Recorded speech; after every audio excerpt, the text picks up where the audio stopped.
Vuel- Volteamos a la Volvisión y volvemos a lo nuestro, que está muy bien. Está.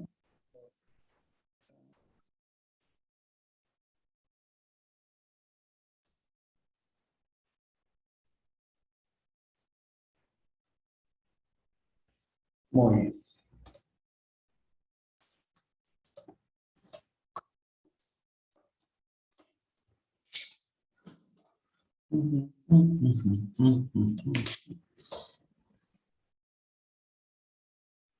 Está. Acumula hueso, acumula hueso. Vamos por el modo que estábamos hablando. Y ya estoy con ustedes.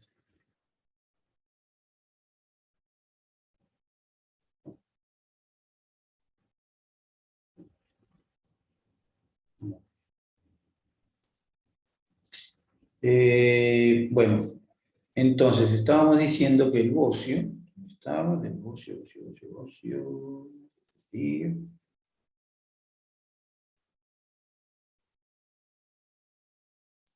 ahí está.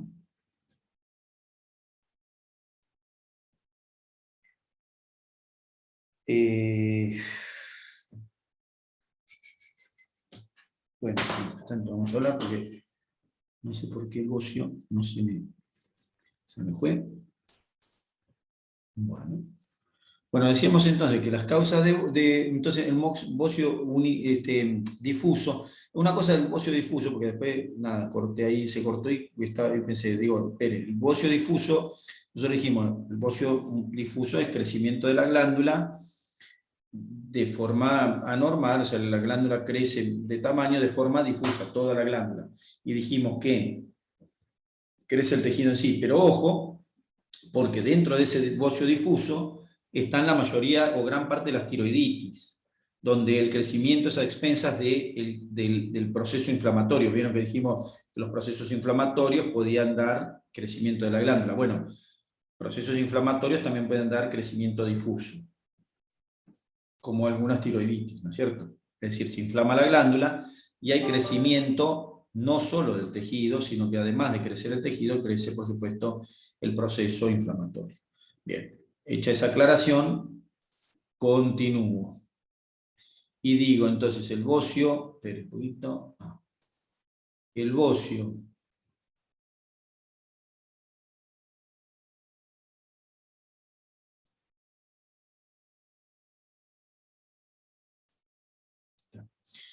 entonces, el bocio multinodular se debe a la presencia de nódulos múltiples. Es decir, ahora en este caso, que en nuestro dibujito teníamos, resulta que tenemos múltiples nódulos que dan, origen al crecimiento de la glándula. Cuando sucede esto, sucede por diversas causas, es decir, el bocio multinodular puede darse por distintas circunstancias. Por ejemplo, puede darse por una captación inadecuada de TSH de algunos sectores de la glándula, entonces crecen algunos sectores. Puede darse el bocio multinodular, es decir, se forman nódulos porque crecen solo porciones de la glándula, no crece toda, crecen porciones de la glándula. Entonces, ahí volvemos. ¿Está?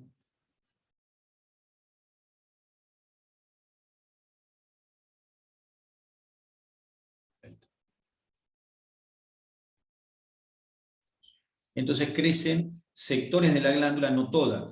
Y entonces a eso le llamamos bocio multinodular, es decir, crece por pedacitos, por nódulos. ¿Está bien? Las causas, decíamos, pueden ser diversas. Puede ser que sea una respuesta inadecuada a la TSH. Puede ser que haya algún crecimiento anormal. Para eso ahí vale lo que teníamos dibujado en el medio, ¿no es cierto? Que habíamos puesto crecimientos anormales. Aunque en general los bocios multinodulares no son, no necesariamente son cáncer. Por supuesto que cuando hay un bocio multinodular hay que estudiarlo, pero no son un cáncer. Pero lo que sí sabemos es que si un bocio multinodular tiene muchos nodulitos, esos hay que mirarlos con frecuencia, porque con el tiempo esos bocios multinodulares pueden dar origen a cánceres. Entonces, multinodulares. Entonces, bocio difuso no tóxico, bocio difuso producido por circunstancias como inflamaciones, como medicamentos producidos la falta de yodo, por la alimentación, algunas cosas de la alimentación específica, fenómeno. Entonces, bocio difuso, procesos, decíamos, inflamatorios, bien. Y después tengo el multinodular. Entonces, el multinodular, nodulitos en la glándula. La glándula tiene entonces, la glándula crece a expensas de la presencia de nódulos.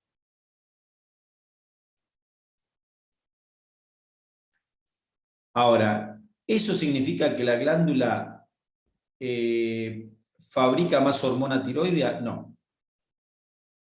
Los nódulos pueden ser nódulos que no tienen función, o sea que no hacen nada, no fabrican ni de más ni de menos.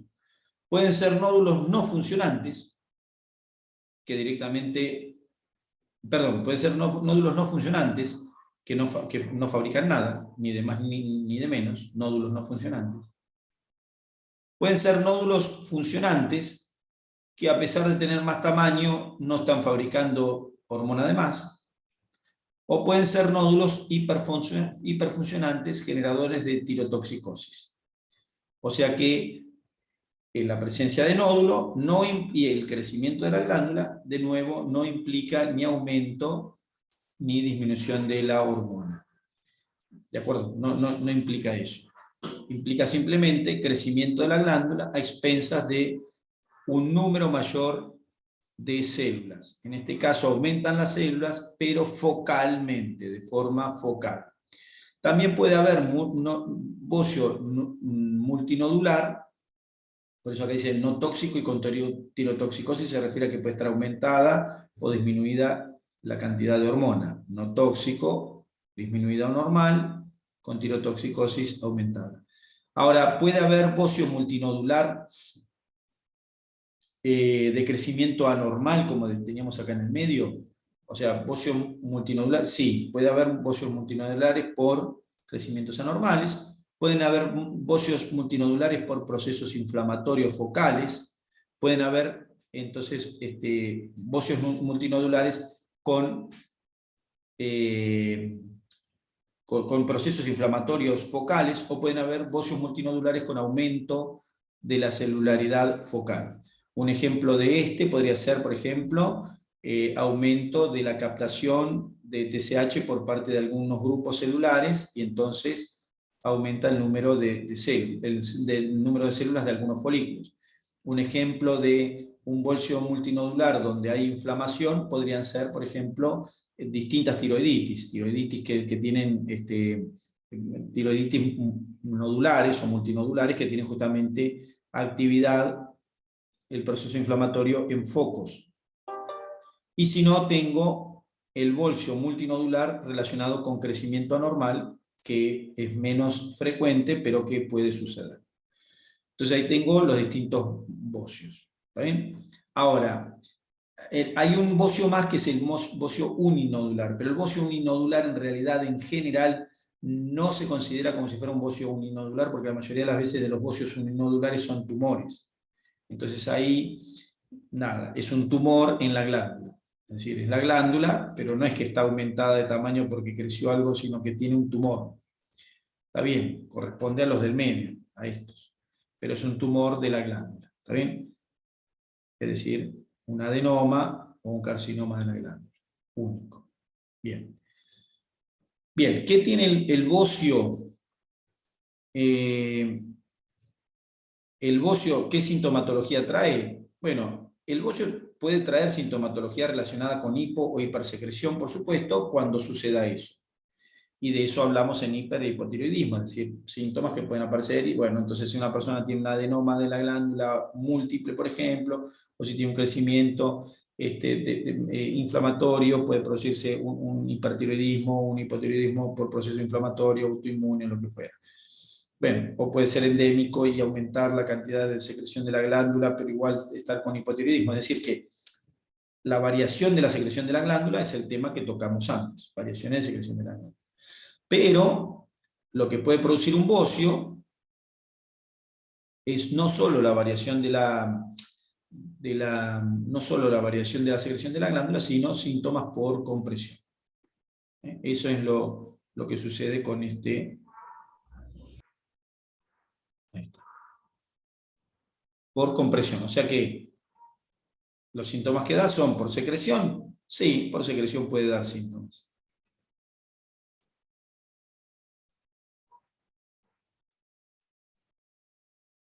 Disminuida o aumentada. Pero el bocio lo que sí da es síntomas compresivos. O sea, da síntomas por volumen.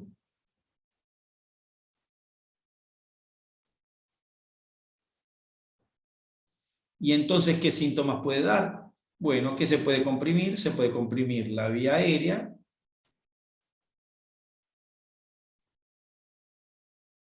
Y entonces dar trastornos respiratorios, dificultad para respirar. Puede comprimir la vía digestiva, disfagia, trastornos para tragar, para deglutir.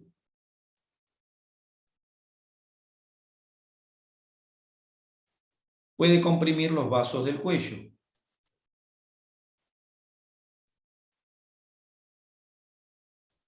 Lo que puede traer aparejado si comprime la vena, las venas, la yugular interna, por ejemplo, va a traer congestión, edema,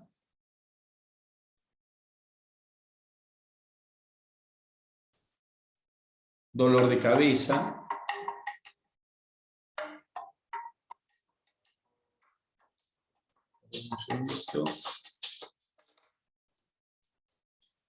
congestión, edema, cefalea, si comprime vena.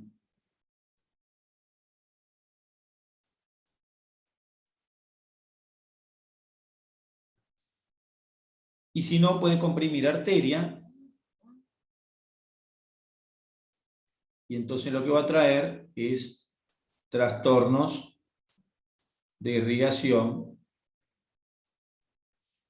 que pueden incluir al encéfalo, principalmente la cara no tanto, trastorno de irrigación en el encéfalo.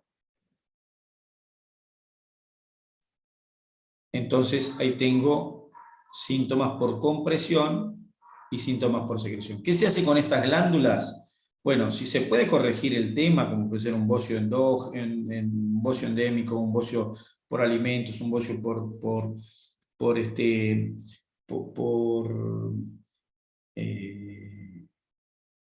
medicamentos, ¿sí? Se lo corrige, ¿no? Comida, medicamentos, ¿sí? O exposiciones a cosas se puede corregir. Bueno, lo corregimos, se corrige la causa. Una cosa que puede causar bocio también puede ser el cigarrillo. El cigarrillo puede causar bocio. Bueno, si podemos corregimos la causa. Si no, no corregimos la causa. Si no, no corregimos la causa, pero estamos atentos. Lo único que se puede hacer con esto es cirugía. Si la causa no se puede corregir, entonces el único tratamiento que hay es quirúrgico, es decir, se extirpa la glándula, que se puede extirpar parcial o totalmente de acuerdo a cuál fue la causa del bocio y cuál es el grado de indemnidad de la glándula. Es decir, si un bocio multinodular ocupa toda la glándula, hay más nódulo que glándula, se puede sacar toda la glándula. Si el bocio multinodular son dos o tres nódulitos grandes y otros chiquitos, se sacan los nódulos y listo. O sea que el tratamiento en este caso es quirúrgico y nada más. Pero puede haber un tratamiento médico y que incluya la suspensión de algunas sustancias que pueden ser, o algunos alimentos que pueden ser bociógenos, o incluso puede ser médico con tratamiento dietético que incluya agregar el yodo en la dieta. ¿De acuerdo? Y entonces ahí tenemos esto del nuestro amigo el bocio, como para tener idea de qué es el bocio, y que el bocio puede estar relacionado con hiper o hipofunción también, por supuesto, pero que además trae trae síntomas propios o característicos que están relacionados simplemente con el aumento del tamaño de la glándula. O sea que la glándula tiroides tiene enfermedad relacionada con aumento del tamaño, enfermedad relacionada con es relacionado con el aumento del tamaño y relacionado con el aumento o disminución de la secreción. Bien, entonces este tema lo dejo y me voy a un tema más que quiero ver, que es enfermedades de huesos y articulaciones. Bueno, pero ahora no lo voy a buscar, total tengo que introducir. Primero vamos a introducir huesos y articulaciones, hacemos la introducción. Entonces, vamos a hablar algunas palabritas de trastornos de huesos y articulaciones. No vamos a hablar de todo huesos y articulaciones, sino que vamos a hablar de 2 o 3 cositas. Vamos a hablar sobre algunos trastornos articulares que podrían estar relacionados con la alimentación, como son trastornos degenerativos, la artrosis, y vamos a hablar una palabra de algo que puede tener que ver con la alimentación, que es la gota, es decir, las artritis, una artritis gotosa. O sea, vamos a hablar de gota y vamos a hablar de artrosis para articulaciones. Y de huesos, vamos a hablar de una enfermedad degenerativa de los huesos, que es la osteoporosis. ¿Está bien? Las 3 enfermedades que quiero hablar respecto de osteoarticular, que siempre hablo porque entiendo que tiene o puede tener alguna relación con la alimentación. Aunque, nada, es como todo. Después, el grado de importancia que tiene la alimentación dependerá de otros factores, pero bueno, pero nosotros lo hablamos porque lo podemos relacionar. Entonces vamos a hablar un poco de articulaciones, y en articulaciones recordemos un poquitito rápidamente, recordamos un poquito y rápido.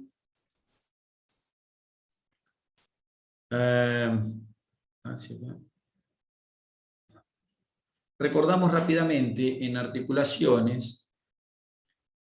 A ver si puedo poner en blanco ahí. No, no puedo poner.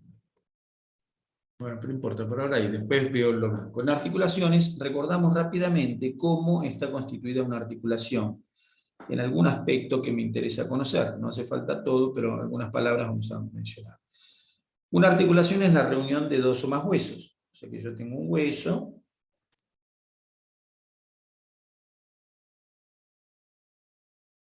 me salió medio deformado, y tengo otro hueso.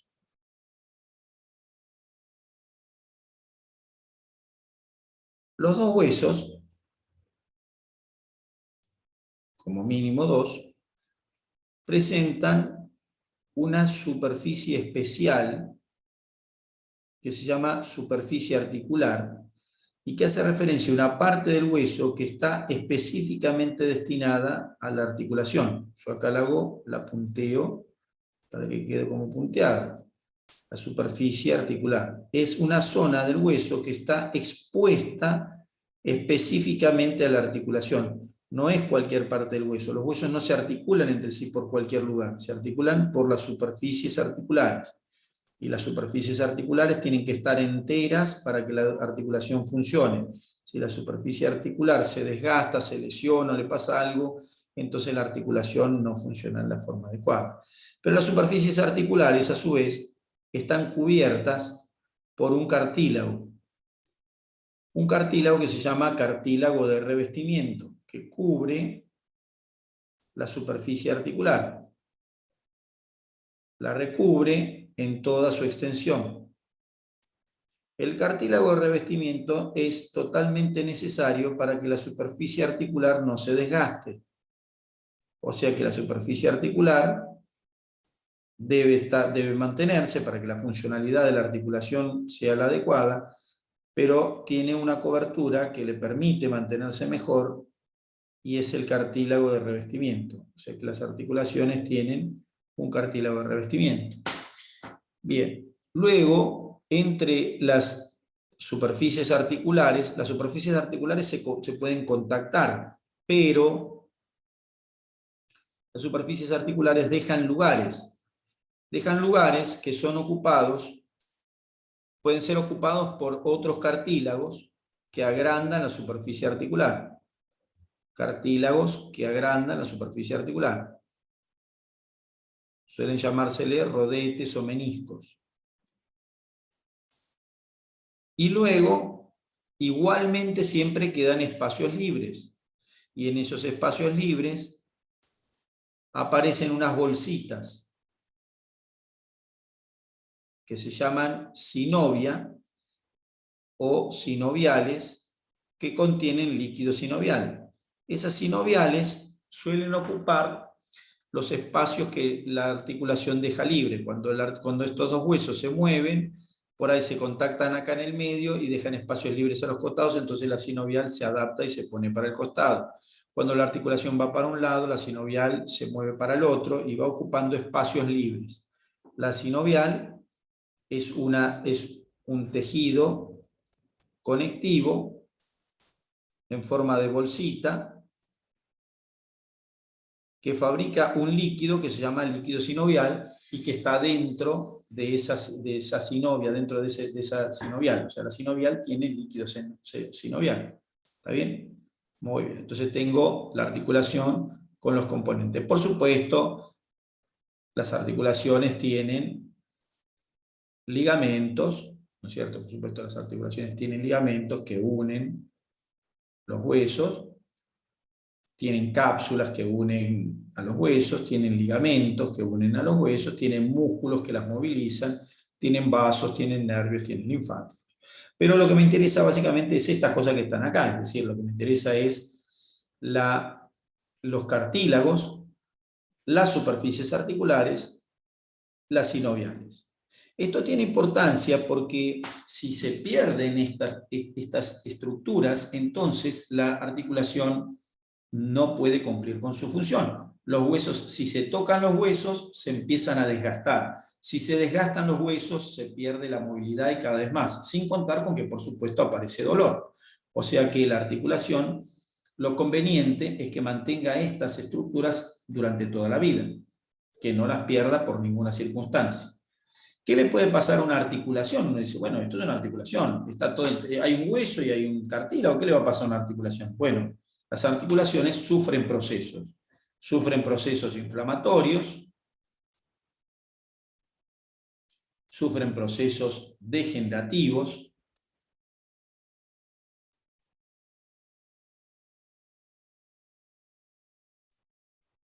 sufren procesos infecciosos,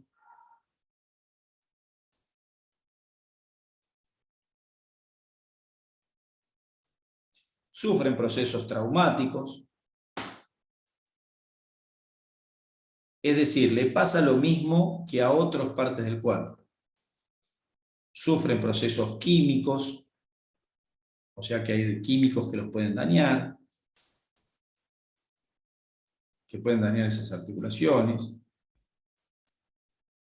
Es decir, que las vasculares, lo que quieran ustedes, es decir, todas las cosas que pueden dañar otras cosas. Es decir, que la articulación, nada, no es una cosa inerte, no es la unión de dos o más huesos, es todo un sistema mecánico que debe ser preservado o que es necesario que preservemos.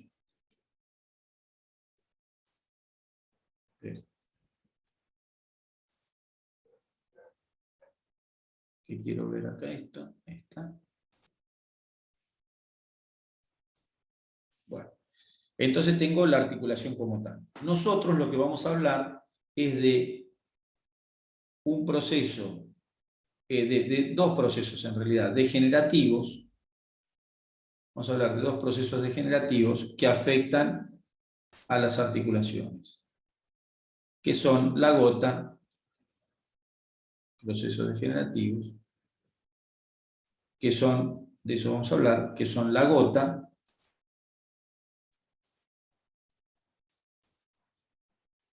y una palabra vamos a hablar de artrosis.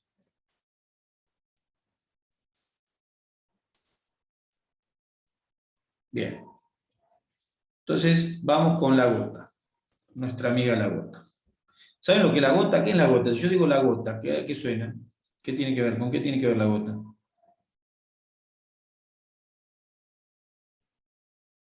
Se durmieron. No hay nadie más. Se fueron. Gota. ¿Escuchó alguien el término gota? ¿Eso es lo que pasa en el pie? No hay nadie. ¿Qué cosa? Perdón. En el pie no es algo. En el pie, pero ¿qué cosa en el pie? No entendí qué dijiste del pie. ¿Cómo es la frase? No escuché nada más que en el pie, pero no entendí la frase que me quisiste decir. No, era esa la frase, en el pie. No tenía más, está bien, no era más larga. No, no, sí, sí, tiene que ver algo con el pie, o puede tener que ver con el pie, sí. Puede tener que ver con el tofo gotoso, sí.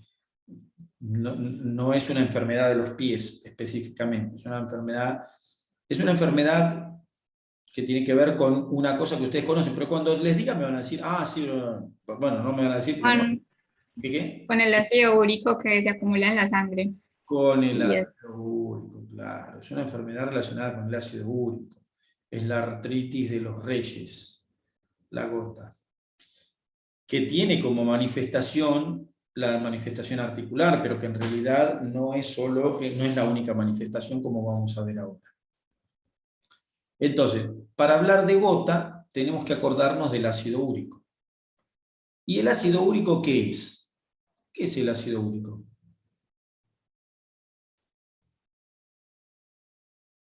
¿Alguien sabe lo que es el ácido úrico? Es un ácido orgánico. Sí, muy bien, es un ácido orgánico. ¿Y de dónde sale el ácido úrico? El metabolismo de las proteínas. Del metabolismo de las purinas, dijo, ¿no? Sí. Sí, parecido. Bien. De las purinas. Del metabolismo de las purinas. Es decir, que el ácido úrico proviene de las santinas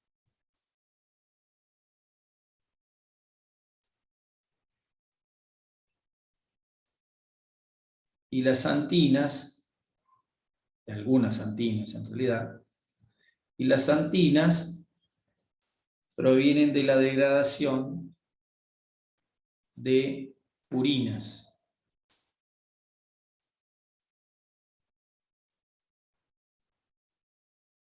¿Y las purinas qué son?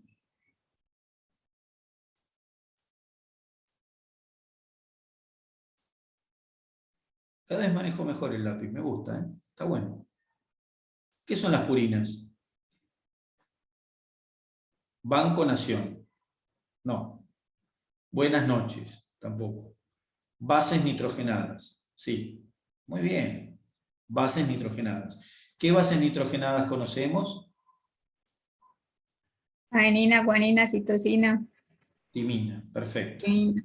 ¿Y cuáles son de esas las purinas? La adenina.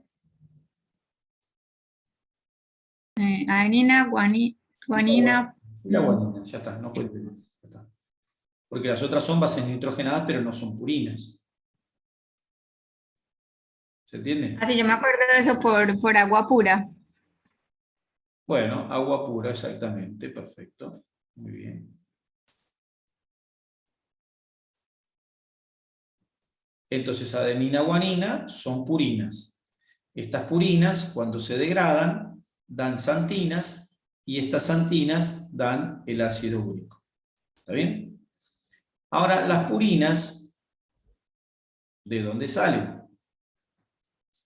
Las purinas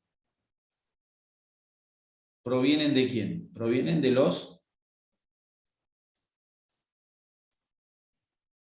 ácidos nucleicos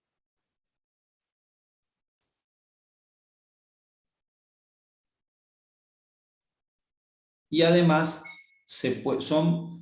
las purinas provienen de los ácidos nucleicos, pero también, por supuesto, se pueden utilizar para sintetizarlos. El ácido nucleico está constituido por monómeros que se llaman nucleótidos.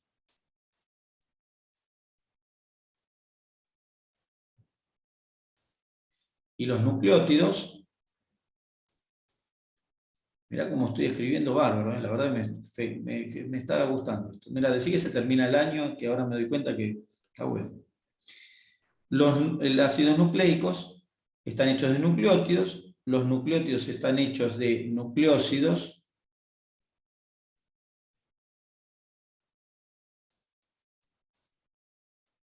más fosfato,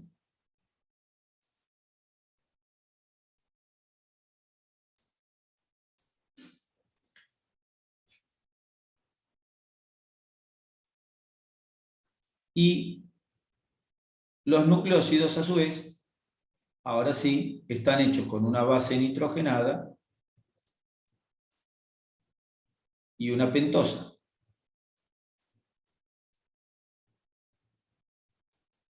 Perfecto. Entonces tengo que los ácidos nucleicos contienen bases nitrogenadas. Perfecto. Y que las bases nitrogenadas, cuando degrado ácidos nucleicos, obtengo bases nitrogenadas, entre las cuales obtengo las purinas. ¿Está bien? Las bases nitrogenadas pueden ser purinas o pirimidinas. Y estas purinas son estas mismas de las que estamos hablando acá. Por lo tanto, la purina, cuando degrade el ácido nucleico, voy a obtener purinas. A su vez, para formar ácidos nucleicos, puedo obtener purinas. Ahora, cuando degrade y cuando forme los ácidos nucleicos voy a necesitar purinas, y cuando lo degrade voy a obtener purinas. Ahora, los ácidos nucleicos también pueden ser sintetizados, se pueden sintetizar a partir de purinas que forman nucleótidos. En realidad esto tiene que ir acá, ¿no? Purina forma nucleótidos, nucleótidos forma ácido nucleico. O el ácido nucleico puede formarse de novo, a partir de 5-fosforibosil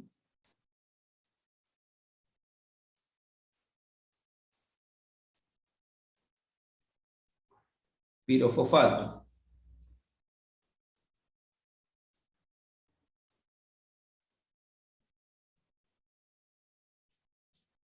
También le podemos llamar 5-PRPP, fosforibosil pirofosfato.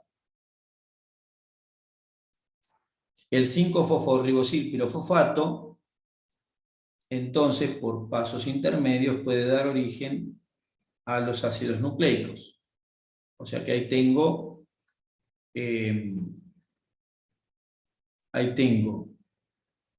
un poquito, me aparece lo del tiempo en el medio y lo corro porque ustedes no lo ven ahí, pero a mí me incomoda porque está en el medio de mi pantalla. Entonces puedo, ahí está, fabricar a partir de los ácidos nucleicos, a partir de una vía que se llama vía de novo,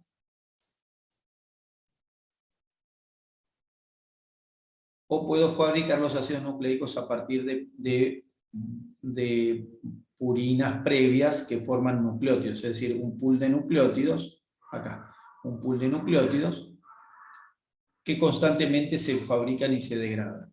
Es decir, las purinas se fabrican y se degradan y fabrican nucleótidos, y los nucleótidos forman ácidos nucleicos. Y si no, puedo formar el ácido nucleico de novo a partir de fosforibosil pirofosfato. Perfecto. Ahora, ¿qué pasa con el ácido úrico? El ácido úrico normalmente entonces lo fabrico. Lo fabrico porque las purinas las degrado constantemente. Así como fabrico los nucleótidos y los desarmo, constantemente tengo purinas para degradar y las transformo en ácido úrico. Ahora, ¿qué iba a decir? Bueno, entonces, las purinas las puedo formar ácido úrico. Esto lo hago normalmente, porque lo hacemos normalmente, porque no es que fabricamos ácido úrico un día a la tarde, otro día a la mañana, otro día, fabricamos permanentemente, siempre hay. Entonces, lo que me dice esto es que el ácido úrico va a aumentar en la medida en que aumente el metabolismo de las purinas. Si aumenta el metabolismo de las purinas, entonces voy a tener mayor cantidad de ácido úrico. O bien puede pasar, entonces tengo un aumento de las purinas por aumento del metabolismo de las purinas, o puede pasar que aumente el ácido úrico porque no lo puedo excretar. Entonces, una vez que fabrico el ácido úrico, ¿qué hago con el ácido úrico? ¿Qué se hace con el ácido úrico? Se lo elimina. ¿Por dónde? ¿Cómo se excreta? ¿Por dónde? Por orina. El ácido úrico es un ácido orgánico, como muchos ácidos orgánicos que se fabrican en el cuerpo. ¿Conocen algún ácido orgánico que se fabrica en el cuerpo?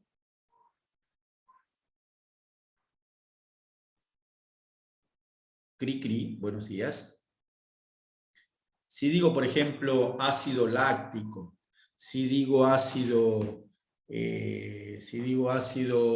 hidroxibutírico, si digo ácido, no sé, el que se les ocurra.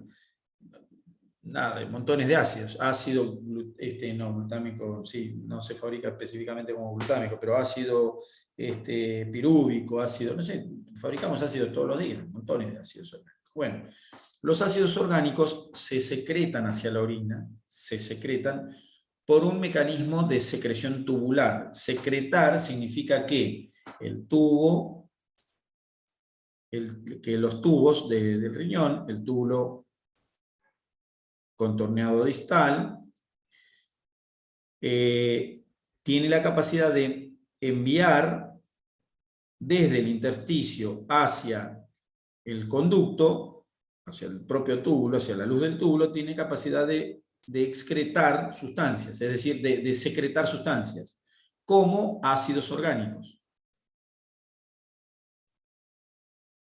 Entonces hay un transportador de ácidos orgánicos. ¿Está bien? Y ese transportador no es específico. Transporta ácido úrico, transporta otros ácidos orgánicos, transporta incluso ácidos que no tenemos en el cuerpo. Por ejemplo, si tomamos aspirina, ácido acetilsalicílico, también es secretado por este mismo mecanismo.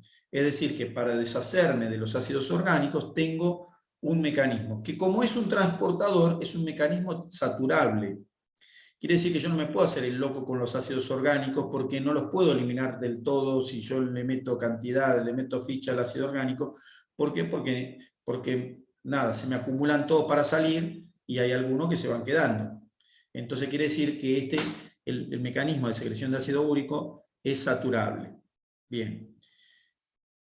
Entonces, ya sea porque el mecanismo se sature, o ya sea porque el mecanismo no funcione bien, o ya sea porque se acumuló demasiado ácido úrico o porque hay demasiados otros ácidos orgánicos para salir con el ácido úrico, entonces este mecanismo puede ser un paso limitante de la excreción del ácido úrico. ¿Está bien? Entonces, si no hay una buena excreción, el ácido úrico puede aumentar.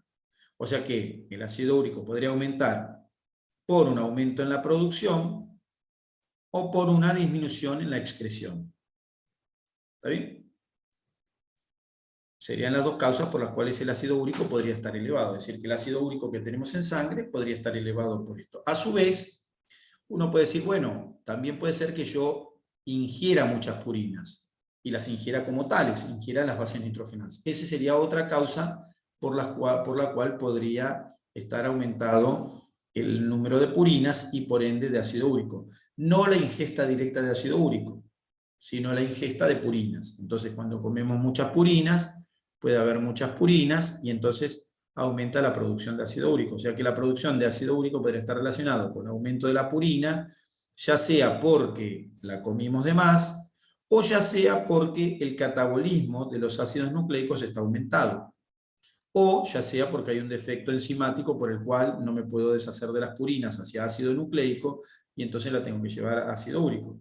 O sea que el aumento del ácido úrico, de la producción de ácido úrico, debido a un aumento de purinas, está relacionado con aumento de la ingesta de purinas, con aumento de la producción de purina o la imposibilidad de llevar la purina a otras vías. De esos tres mecanismos, el de la alimentación es el menos importante. Hasta hace poco tiempo creíamos que la alimentación era muy importante en relación a la producción del ácido úrico. Hoy sabemos que de lo que comemos